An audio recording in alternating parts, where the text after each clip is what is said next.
Feuermähne. Abenteuer in einer anderen Welt.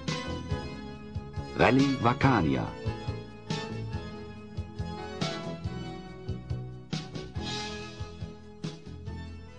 Der 15-jährige Schüler Peter wird durch die Kräfte eines magischen Pentagramms, das er in einer Höhle entdeckt, in eine andere Zeit versetzt. Dort trifft er Queck, den Elfenkobold, seinen künftigen Freund und Begleiter. Beide suchen nach einer Möglichkeit, Vacanien wieder zu verlassen und in ihre Welten zurückzukehren. Sie treffen auf Melord, den Seher. Von ihm erhalten sie den Hinweis, dass die Lösung ihres Problems das Amulett des schwarzen Magiers Xavros ist. Aufgrund seiner roten Haare, die es in Vacanien nicht noch einmal gibt, bekommt Peter einen neuen Namen: Feuermähne. Auf ihrer Suche nach Xavros und dem Amulett werden die beiden von Palas dem Falken begleitet, durch dessen Augen Melord ihr weiteres Geschick beobachten kann. Feuermähne und Queck, der Elfenkobold, rasten zurzeit auf einer Waldlichtung. Unsere beiden Abenteurer sind jedoch nicht allein. Gastfreundliche Bauern eines nahegelegenen Dorfes, die auf den Feldern ihrer Arbeit nachgehen, haben sie zu einer Mahlzeit eingeladen. Oh, bin ich satt!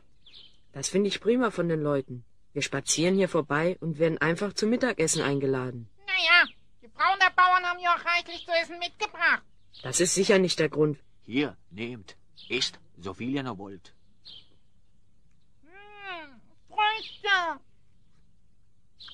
Köstlich! Wie können wir euch nur für die Gastfreundschaft danken?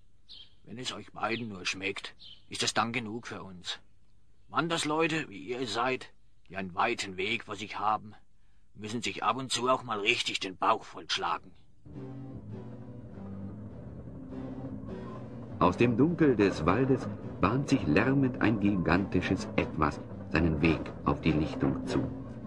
Bäume werden entwurzelt, krachend und unbarmherzig beiseite geräumt, und man kann nur ahnen, was für gewaltige Kräfte in jenem Unruhestifter stecken müssen, der unaufhaltsam immer näher und näher rückt.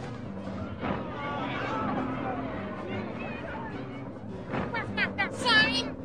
Das werden wir gleich sehen. Ein Riese oder gar ein Drache? Ob Riese oder Drache, sein Benehmen lässt jedenfalls zu wünschen übrig. Die armen Leute hier so zu erschrecken. Stehe! Ihr Papa, diese sich zeigten, dann bringt dem Anstand bei. Bei meiner roten Haare, Pracht. Stock, gib mir deine Zaubermacht.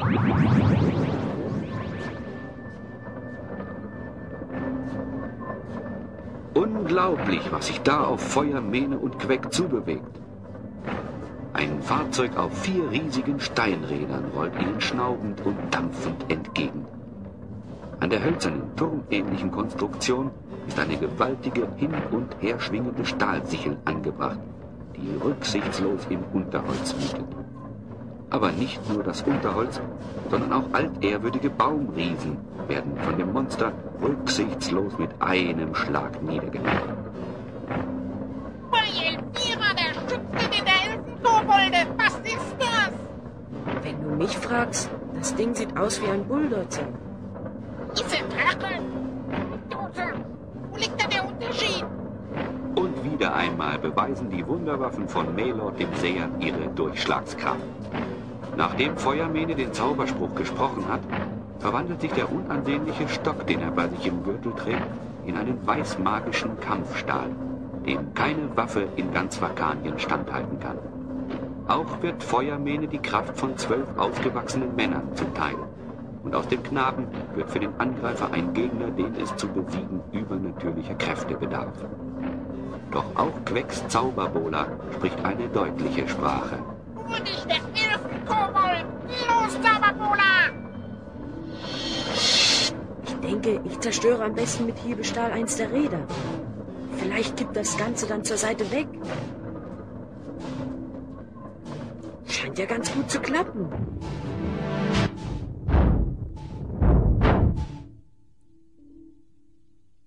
Mann, das gibt es doch gar nicht.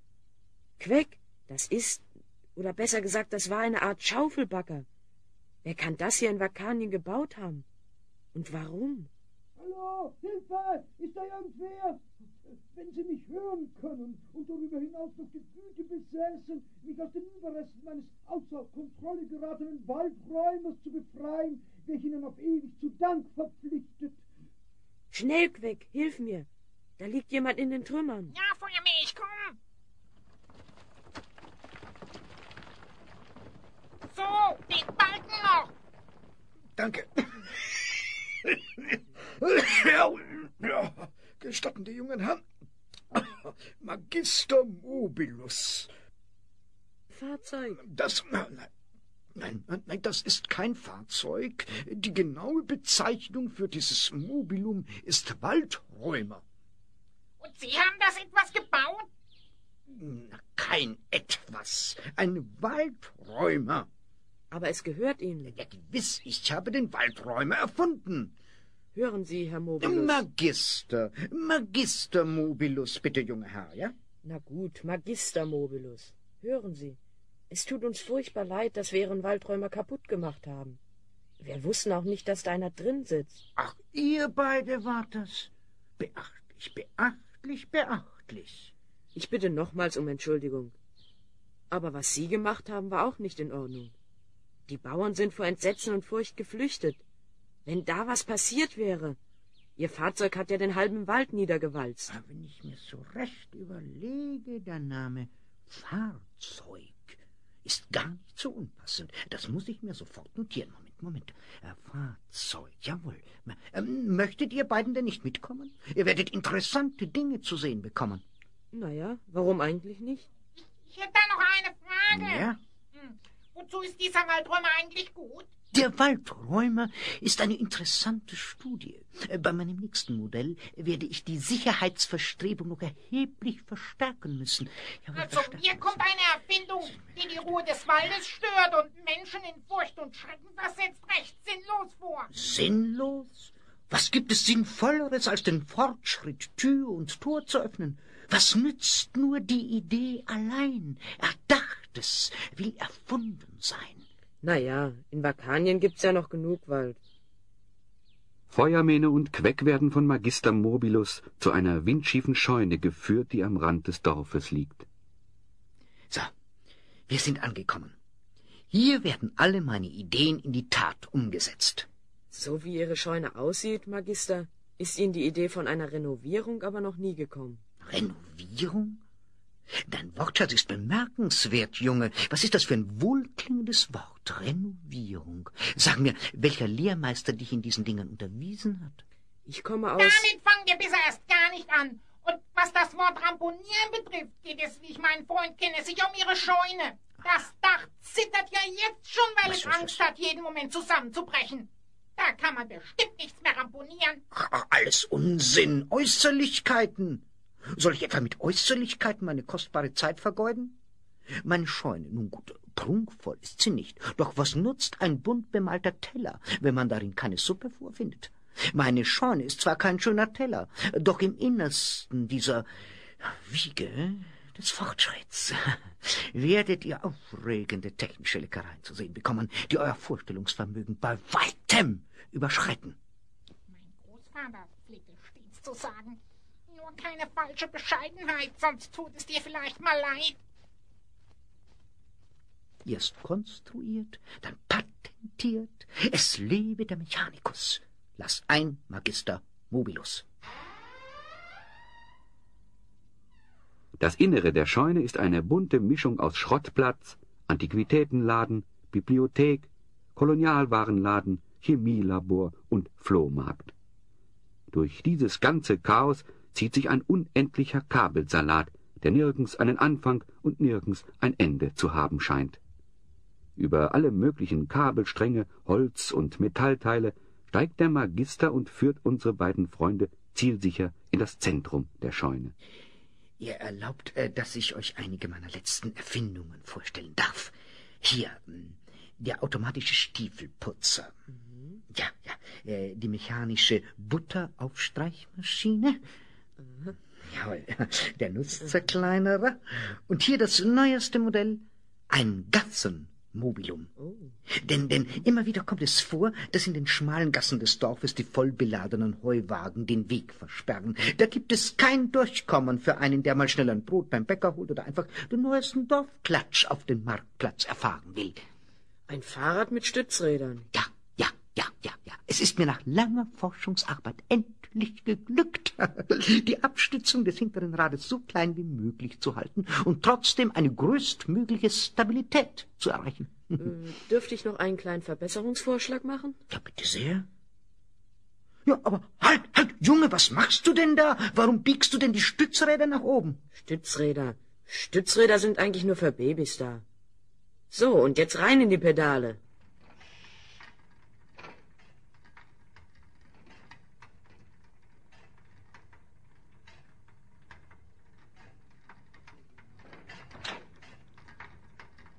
Fantastisch, Junge. Wieso fällst du nicht um?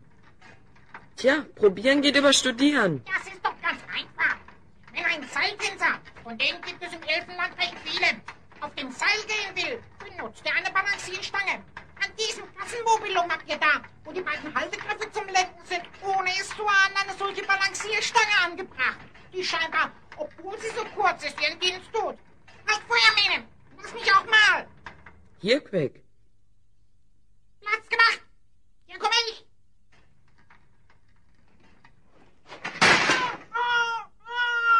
Tut das weh. Es scheint doch, es hat mit dieser Fahrweise, die du beherrschst, eine besondere Bewandtnis. Queck, hast du dir wehgetan? Vielleicht probierst du es erst mit den Stützrädern. Auf dieses Teufelswerk bringt mich keiner mehr. Sehr bemerkenswert, mein Junge. Vielleicht kannst du mich zu gegebener Zeit in das Geheimnis einweihen. Ich glaube, da hätte ich besser in Physik aufpassen müssen, um das zu erklären. Einem jungen Mann, der solche Fähigkeiten und Interesse am Fortschritt zeigt, kann ich, nein, muss ich meine neueste und großartigste, wenn nicht weltbewegende Erfindung heute, sofort, just in diesem Moment zeigen. Nachdem der Mechanikus einige größere Schrottteile zur Seite geschafft hat, legt er ein wahres Ungetüm frei. So, aha, das ist das Abdeckventil. So, und dann jetzt haben wir den... Ja. Ist das etwa ein Fahrzeug? Sehr richtig, mein Sohn. Sehr richtig, ein Fahrzeug, wie es die Welt noch nie zu Gesicht bekommen hat. Kann man jetzt was Angst davor bekommen? Etwas unheimlich sieht dieses Gefährt des Herrn Mobilus schon aus. Die Form erinnert ohne Zweifel an die eines Autos, vielleicht nicht ganz so windschnittig, wie man das heutzutage gewohnt ist, aber dafür scheint es stabil zu sein. Das ist ja ein Mordskasten. Und wie schnell ist es? Schneller wie Lawinen, die im Frühjahr die Dörfer hier bedrohen. Da drin fährt einer mit. Selbstverständlich.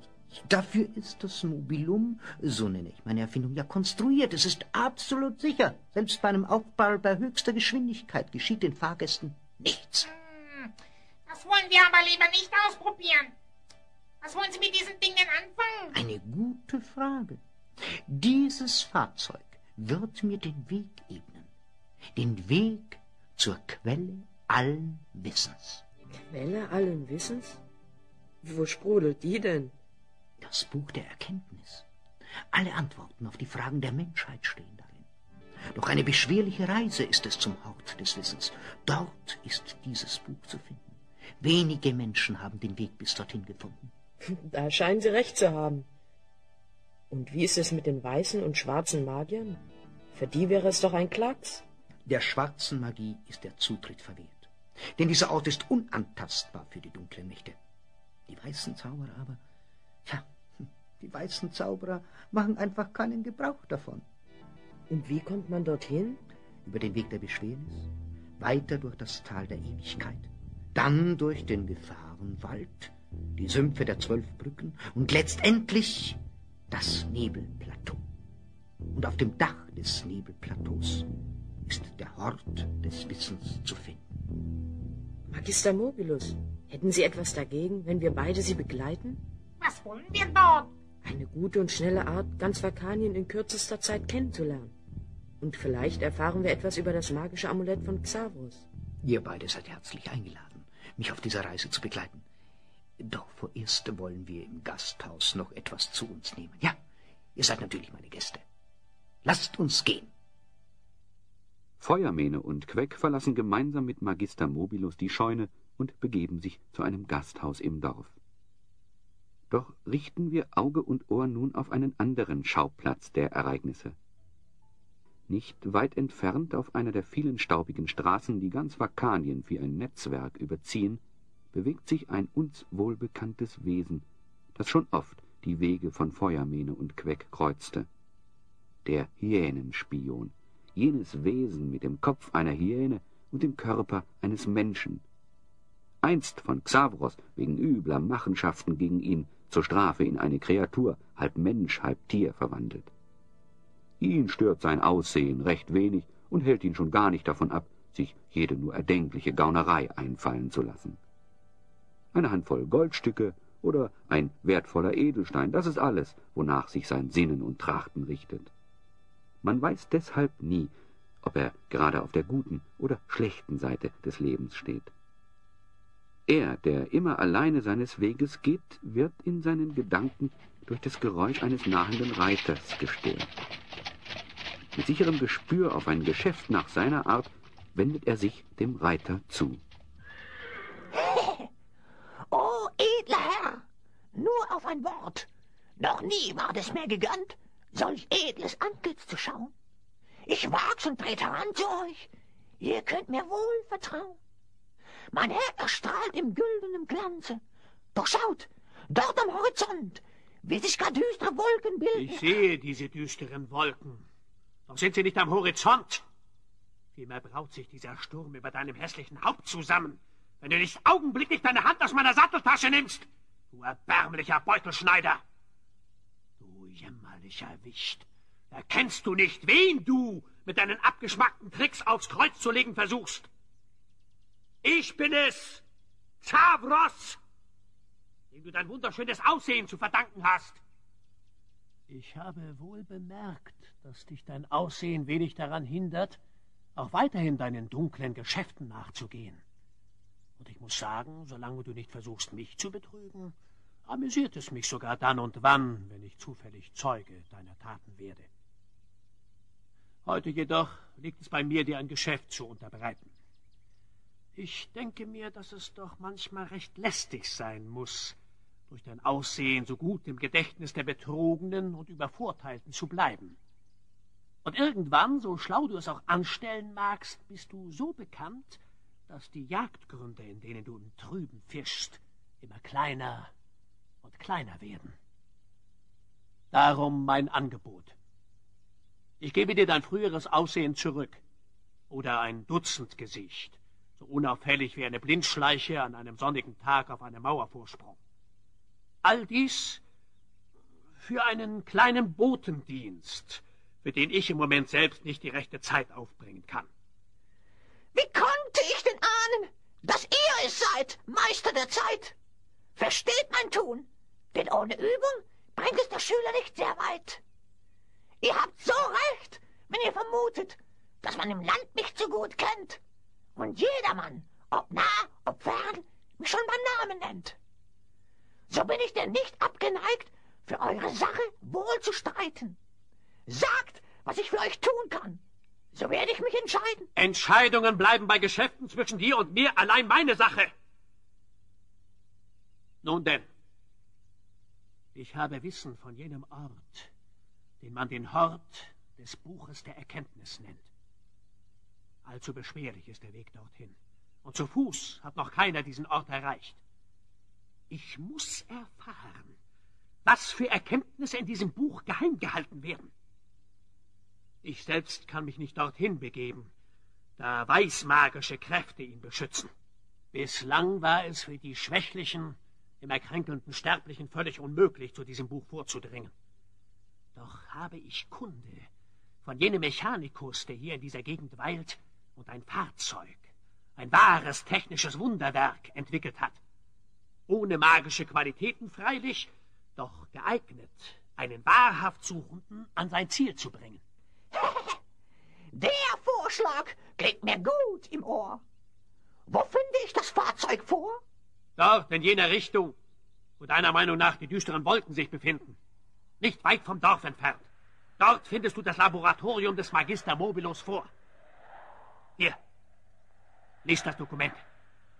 Es wird dich im Gebrauch des Mobilum, so nennt er dies Gefährt, wohl unterweisen. Und hier der Plan zum Hort des Wissens, der hoch oben in sturmumtosten Höhen liegt. Das ist ein weiter Weg für einen, der auf seine Füße vertrauen muss. Und ein kurzer für den, der seinen Vorteil nützt und der andere Geisteskraft für seine Zwecke einzuspannen weiß. Frisch gestärkt ist halb gewonnen. Bei allen Schrauben und Ersatzteilen Vakaniens. Das Tor. Da ist jemand eingebrochen. Schnell ins Innere der Scheune. Bei Elvira, das Mobilum ist verschwunden. Wer kann das getan haben? Da, der magische Bumerang des Jenspions. Euch diese Botschaft zu verkünden, befahl mir just mein Herr. Es freut ihn sehr, dass ihr jetzt sucht, was durch seine Hand erst kürzlich hier verschwand. Ich will's mit seinen Worten fassen. Er hofft, ihr nehmt die Tat gelassen. Er fährt damit ein gutes Stück und bringt's gewiss zu euch zurück. Und jenem, der ihm folgen mag, erbietet er den Gruß. Das besser schlecht gefahren, als immer gut zu Fuß. Der Hyänenspion und sein Bumerang. Der Kerl kann nicht einfach nur eine Schandtat begehen. Nein, der muss auch noch seine Visitenkarte zurücklassen. Da, er verschwindet hinter den Bäumen. Jetzt kann ich ihn nicht mehr sehen. Feuermene erklärt Magister Mobilus, was es mit dem Hyänenspion und seinem ständigen Begleiter, dem magischen Bumerang, auf sich hat. Nun gut, soweit die Fakten. Und jetzt wollen wir uns an die Verfolgung machen. Aber der Hyänenspion hat doch das Mobilum. Sollen wir ihm vielleicht hinterherlaufen? Was nützt nur die Idee allein? Gedachtes will erfunden sein. Kommt mit! Magister Mobilus führt Feuermene und Queck zu einem abgetrennten Raum im Innern der Scheune. Das Mobilum? Falsch. Das ist Mobilum 2. Und nicht ganz ausgereift in der Technik, aber funktionsfähig. Ans Werk. Wir müssen den Vorsprung dieses Hyänenspions einholen.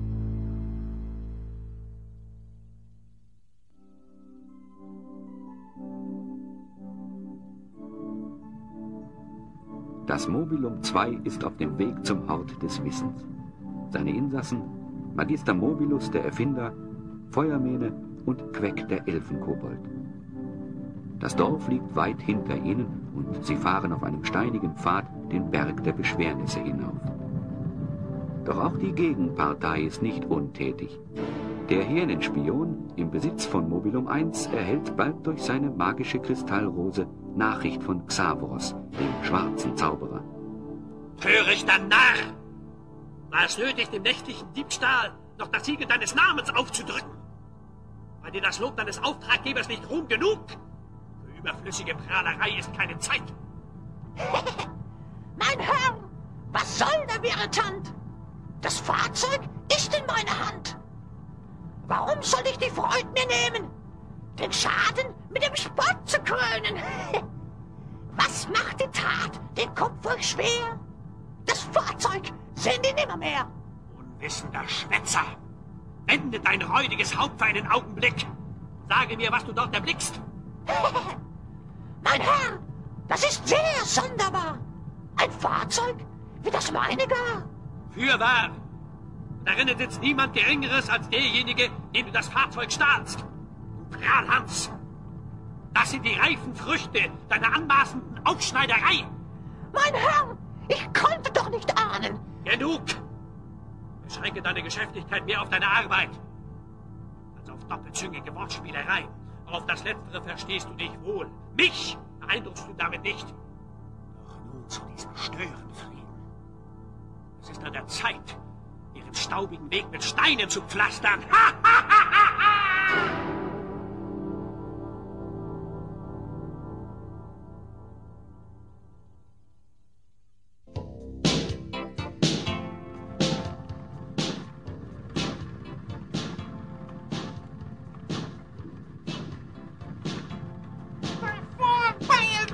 Was ist? Ein Felsblock kommt den Berg herunter.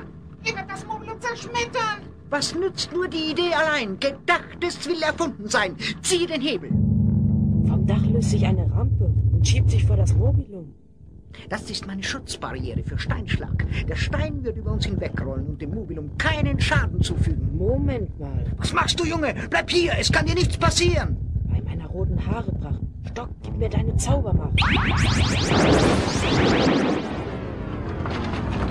den Stein in jedem Fall zerschmettert. Beachtlich, dieser Junge, beachtlich. Aber warum hat er das getan? Meine Schutzbarriere hätte den Felsblock wie berechnet über das Mobilum hinweggeleitet. Das wäre geschafft. Sag mir, Junge, warum hast du dich in Gefahr begeben, wenn doch die Schutzbarriere den Fels... Magister Mobilus. Ich möchte nicht unhöflich sein, aber einer Gefahr aus dem Weg zu gehen, heißt nicht, sie damit auch aus der Welt zu schaffen. Ihre Schutzbarriere hätte den Stein zwar über das Mobilum hinweggeleitet, doch wäre der Felsblock weitergerollt, bis hinab zum Dorf. Was er dort angerichtet hätte, sollten wir uns besser nicht vorstellen. Außergewöhnlich, dieser Junge. Wirklich außergewöhnlich. Ich glaube, wir müssen weiter, wenn wir den Hyänenspion noch einholen wollen.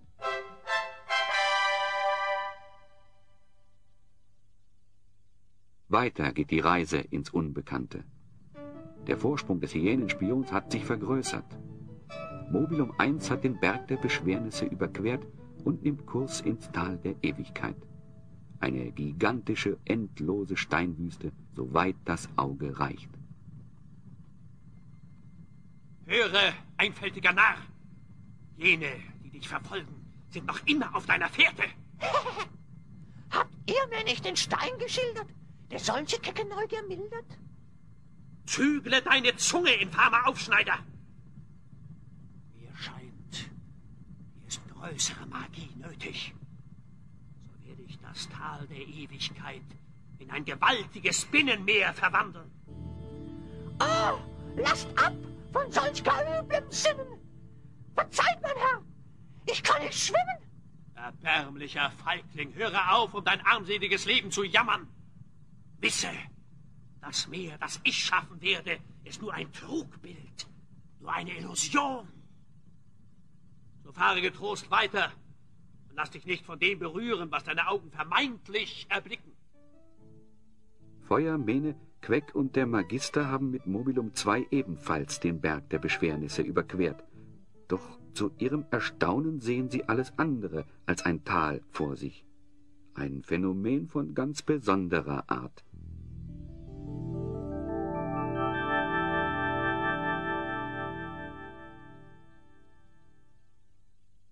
Na, wie eine Wüste sieht das Tal der Ewigkeit ja gerade nicht aus. Überall Wasser, wo ich hinschau. Was machen wir denn jetzt? Magister Mobilus, haben Sie eine Idee? Moment. Nur noch diese Randnotiz. So. Ach, ja, der See. Ja. Kein Problem. Was nützt nur die Idee allein? Gedachtes will erfunden sein. Ja, natürlich ist es Mobilum 2 auch möglich, sich unter der Wasseroberfläche fortzubewegen. Der Hebel nach rechts. Los geht's!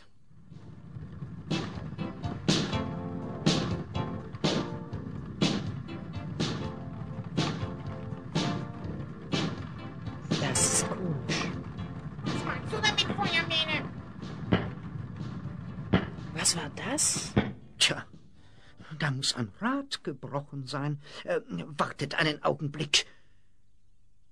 Der Magister Mobilus verschwindet für kurze Zeit in einer Kabine des Mobilum 2. Als er zurückkehrt, trägt er einen merkwürdigen Anzug. Auf dem Kopf des Magisters sitzt ein runder Helm, auf dessen Vorderseite eine Glasscheibe angebracht ist. Der restliche Körper steckt in einem unförmigen Gummianzug und auf dem Rücken ist ein Tornister befestigt. Das entzückt mich so, mein Junge. Etwa mein Tiefseegewand? Ja, Magister. Man könnte meinen, Sie wären ein Astronaut. Astronaut? Das klingt nicht schlecht, aber besser wäre Argonaut. Das trifft die Sache vorzüglich. Gib mir bitte das Ersatzrad. Ist das schwer? Wie wollen Sie denn nach draußen kommen? Kein Problem, das mit der Technik nicht zu lösen wäre. Der Hebel nach unten, so, und schon öffnet sich die Luftschleuse. Jetzt nur noch das Rad und abtauchen.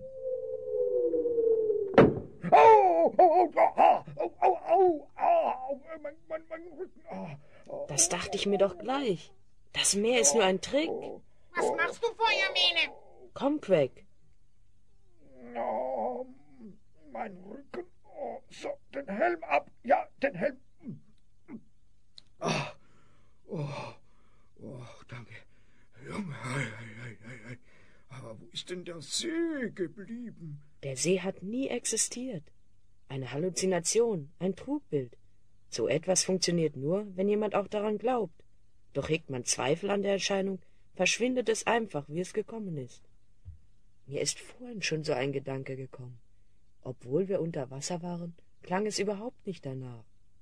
Sobald wir zurück sind, werde ich mich an den Entwurf zu einer Trugbildentlarvungsmaschine machen. Ja, unglaublich sowas. Eine weitere strapaziöse Etappe liegt hinter unseren Abenteurern. Der Vorsprung des Mobilum 1 unter dem Kommando des Hyänenspions hat sich in der Zwischenzeit erheblich vergrößert. Da vorn gabelt sich der Weg, Magister Mobilus. Der Hyänenspion ist dort lang gefahren. Seht doch die Spuren. Ja, das dachte ich mir schon. Er fährt durch die Sümpfe der 12 Brücken. Wenn wir ihn dort verfolgen, werden wir ihn nie einholen. Und der andere Weg? Na, das wäre eine ziemliche Abkürzung, in der Tat. Nehmen wir also den Weg durch den Gefahrenwald.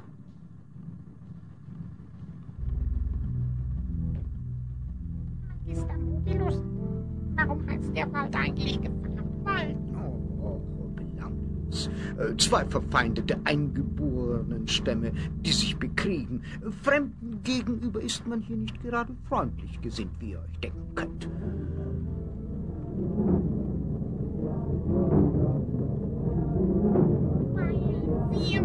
Das scheint mir auch so. Eine Horde furchterregender Eingeborener taucht aus dem Unterholz des Dschungels auf und zwingt Mobilum 2 zum Stillstand. Speere blitzen, Steinäxte werden drohend geschwungen. Nichts scheint die aufgebrachten Waldbewohner noch besänftigen zu können. Ach du grüne Neune! Keine Sorgen, keine Sorgen. Was nützt nur die Idee allein? Gedachtes will erfunden sein. Seht ihr, auf diesen Sprechwalzen sind Willkommensgrüße in der Sprache der Waldbewohner. Ich brauche nur eine der Walzen in diesen Apparat einzulegen, das Schallrohr einzuschalten und zugleich ist der Willkommensgruß draußen zu hören. Sagten Sie nicht, dass es 2 verfeindete Stämme gibt? So hört doch, es funktioniert. Sodan jälkeen vuonna 1945 tehdas oli lähes kokonaan tuhoutunut. Jetzt aber nichts wie weg hier. Greifen Sie uns an. Es war doch ein freundlicher Willkommensgruß. Sie haben doch sicher auch eine Walze mit der Sprache des anderen Stammes. Ja, sicher, mein Junge. Dann würde ich mal überprüfen, ob Sie die nicht verwechselt haben. Bei allen Schrauben und Ersatzteilen Balkaniens.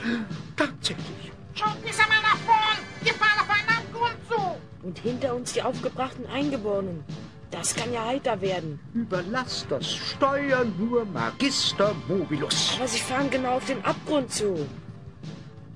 Lebt wohl, Feuermähne. Das ist so enden muss.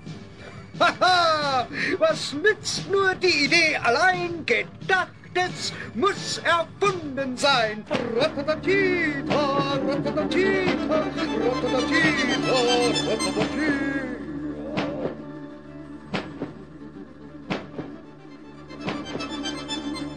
Mobilum 2 schießt in weitem Bogen über die Schlucht hinaus. Das Ende scheint gekommen zu sein, doch an beiden Seiten des Fahrzeugs klappen, kaum dass sich das Mobilum in der Luft befindet, Tragflächen heraus und halten, ähnlich Schwingen eines Adlers, das Fahrzeug mit seiner Besatzung in der Luft. Wir fliegen, Belvira! Ja, und nicht nur das. Schaut nach unten. Mobilum 1. Der Hyänenspion, na, der wird Augen machen. Und richtig. Auf der Erde unter ihnen sehen die 3 Flieger, wie sich Mobilum 1 Ameisen gleich fortbewegt. Der Hyänenspion scheint ahnungslos zu sein, doch nicht so sein finsterer Auftraggeber. Es ist unerträglich mit dir. Dein Vorankommen gleicht dem einer Schnecke. So sage mir, ist es Ungeschick, unterentwickelter Verstand oder gar durchtriebene Boshaftigkeit, dass der Vorsprung, den ich dir schuf, zu einem Nichts zusammengeschrumpft ist? Mein Herr, wie soll ich das verstehen? Hab aufgeschaut, noch nichts gesehen. Auch jetzt war ich den Weg allein. Wo sollen die Verfolger sein? Schau zum Himmel und du wirst sie sehen, Blindschleiche. So nimm schnell das Dokument zur Hand und begib dich ebenfalls in die Lüfte. Ein Risiko, das ich mit einem ungeübten Piloten zu vermeiden hoffte. Doch nun muss ich alles auf eine Karte setzen. Der Hyänenspion bringt mit Hilfe der Gebrauchsanweisung Mobilum 1 ebenfalls dazu, die Erde zu verlassen und jagt den wilden Flug unseren Helden hinterher. Der Hyänenspion folgt uns! Er hat sein Fahrzeug tatsächlich in die Luft gebracht. Das gibt zu denken. Mobilum 1 ist weitaus leichter und somit auch schneller als Mobilum 2. Bei voller Beschleunigung wird es ihm ein leichtes sein, uns zurückzulassen. Da kommt er an! Die beiden Fahrzeuge sind jetzt auf gleicher Höhe. Meine Herren, was muss ich sagen? So wollt ihr in der Luft dastehen. Mir dünkt, euch fehlt der rechte Wind. So fliege ich weiter, rasch geschwind. So braucht ihr meine nicht zu achten. Genießt die Landschaft zu betrachten. Dieser Halunke, wenn ich den... Er wird immer schneller. Bei aller Wissenschaft, er treibt Mobilum bis an die äußerste Grenze. Das habe ich nie gewagt. Schneller und schneller rast der Hyänenspion seinem Ziel entgegen. Plötzlich gerät seine Maschine ins Trudeln. Ah, mein Herr! Bringt Rat! Noch besser Tat! Dem Himmel wird Gefährt zu schwer! Auch fliegen lässt sich nimmer mehr! Das Dokument mit dem Verdacht bestärkt! Die Notlandung ist nicht vermerkt! Stürzt, zitternd, berstend, ohne Ruhe! Fortan nur noch dem Boden zu!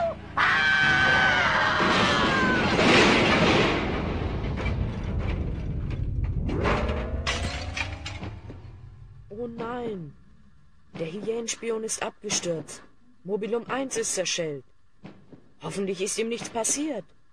Wir müssen nach ihm schauen. Es tut mir leid, aber eine Landung ist in diesem zerklüfteten Felsen nicht möglich.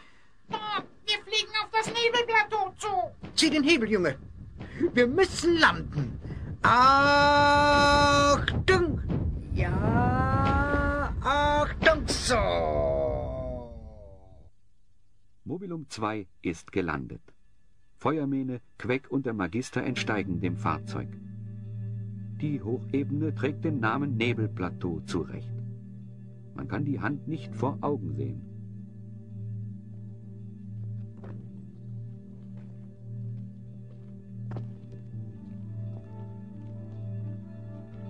Dort, ein Leuchten. Das muss der Hort des Wissens sein. Magister Mobilus, Queck hat was entdeckt. Kommen Sie, worauf warten Sie noch? Ja, natürlich, ja. Und in der Tat, Queck hat den Eingang zum Hort des Wissens gefunden. Nacheinander durchschreiten unsere drei Abenteurer den schmalen Eingang zu einer Felsgrotte.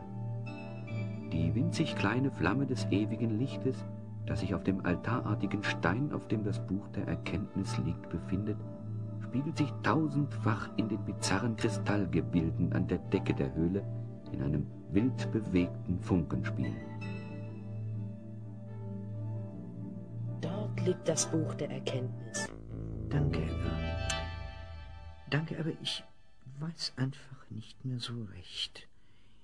Dieses Buch, das hier nun vor mir liegt, schien mir noch vor kurzer Zeit erstrebenswerte Geheimnisse zu wahren. Aber ich habe auf dieser Reise gelernt, dass die Dinge, die ich früher für erstrebenswert gehalten habe, gar nicht die Dinge sind, auf die es ankommt. Und jetzt weiß ich, dass der Weg, der zum Buch der Erkenntnis führt, viel wichtiger ist als der Inhalt, weil sich für jeden, der diese Reise unternimmt, Schwierigkeiten auftun, die man nicht mit Technik und Wissenschaft überwindet, sondern nur mit Vertrauen auf sich. Ja, und dabei habt ihr mir Zweifel war mein Mobilum eine große Hilfe. Auf der anderen Seite ist eine Maschine nur so gut wie der sie erfindet und für welche Zwecke er sie nützt. Ich will darum auf das Buch verzichten und es lassen, wo es ist, damit es vielleicht noch anderen den Weg weisen kann. Ich glaube, Sie haben recht. Dann können wir zum Fahrzeug zurückgehen. Nach Ihnen, Magister Mobilus. Psst, Hermine. Weißt du, was in dem Buch der Erkenntnis geschrieben steht? Oh nein, Queck. Hättest du nicht deine Finger davon lassen können? Jetzt hör doch mal. Ich will nicht wissen, was in dem Buch steht. Leere Seiten. Kein einziges beschriebenes Blatt. Der ganze Weg hierher umsonst. Meinst du das wirklich? Schau ihn dir an, unseren Freund Mobilus. Dafür, dass sein Weg scheinbar umsonst war, macht er aber einen zufriedenen Eindruck. Kommt, meine Freunde, worauf wartet ihr denn noch?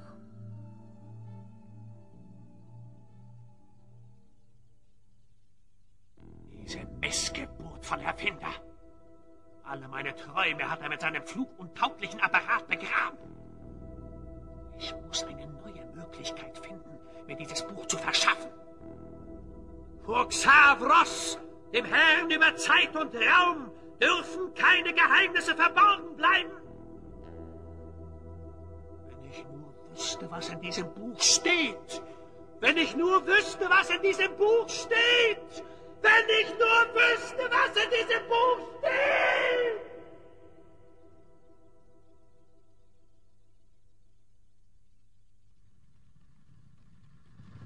Unsere drei Freunde befinden sich gut gelaunt auf der Heimfahrt. Ach, es wird Zeit, dass ich nach Hause komme. Ich habe da noch so ein Experiment am Köcheln, so eine Erfindung, die ungeheure Dämpfe und Nebel erzeugt. Ich mache da gerade was mit Schwefel, Holzkohle und Salpeter. Hochinteressant. Schwefel, Holzkohle, Salpeter. Magister? Lieber Mobilus, ich glaube, das ist nicht die richtige Zusammensetzung. Ihr solltet den Schwefel durch Mehl ersetzen. Mehl? Sehr interessant. Mehl, ja, werde ich gleich probieren. Ich weiß zwar nicht, was dabei herauskommt, aber immer noch besser, als wenn er demnächst zufällig das Schießpulver erfindet. Was murmelst du da in deinem Bart, Hermine? Ach, nichts, Queck. Ich versuche nur, dem Magister zu helfen, bei seinen guten Vorsätzen zu bleiben. Schaut mal. Ha, da vor uns. Ist das nicht der Hyänenspion? Er ist am Leben. Wie hat er das nur geschafft? Hört her, ihr Leute! Was darf's denn sein? Alteisen, Holz oder auch Stein? Für Freizeit, Handwerk oder Bau? Kein Zögern! Leute, kauft! Seid schlau! Noch feinste Qualität, nicht zu bieten weiß.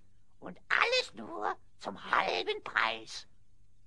Eine Handvoll Menschen hat sich am Wegesrand um den Hyänenspion versammelt, der erhöht auf einigen Schrottteilen von Mobilus I steht.